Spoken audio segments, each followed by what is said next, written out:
এশারের নামাজের পরে যে দোয়াটা 3 বার পড়লে আল্লাহ পাক রব্বুল আলামিন তিনি তার বান্দার যেই কোনো দোয়া আমার আল্লাহ সঙ্গে সঙ্গে কবুল করে থাকেন। আমার আল্লাহ তার মনের আশা আমার আল্লাহ কবুল করেন। সে টাকা পয়সার ঋণগ্রস্ত আছে, এই দোয়াটা 3 বার পরে আল্লাহ তাআলার কাছে চাইলে আমার আল্লাহ তার ঋণ পরিশোধ করে দেন। এটা একটা ইম্পর্টেন্ট একটি দোয়া, পাওয়ারফুল একটি দোয়া। এই দোয়াটা পড়লে আল্লাহ পাক সমস্ত হাজত থেকে আমার আল্লাহ তাকে গায়বীভাবে সাহায্য করেন। এ আল্লাহ তাআলার বান্দা, এশার নামাজ পড়ার পরে যদি আল্লাহ তাআলার কোন বান্দা বান্দে যখন এই দোয়াটা যখন 3 বার পড়বে, আল্লাহ নবী বলেন তার যে কোনো আশা আমার আল্লাহ কবুল করবেন। ব্যবসা বাণিজ্য লস হচ্ছে, আমার আল্লাহ তাকে লাভবান বানায় দিবেন।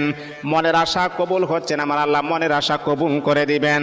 যে দোয়াটা পড়লে আল্লাহ নবী বলেন তার যে কোনো দোয়া আমার আল্লাহ কবুল করবেন। দোয়াটা কি? আল্লাহুম্মা ইন্নী আসআলুকা বিআন্নী আশহাদু আন্নাকা আনতাল্লাহ লা ইলাহা ইল্লা আনতা আহাদুস সামাদুল্লাযী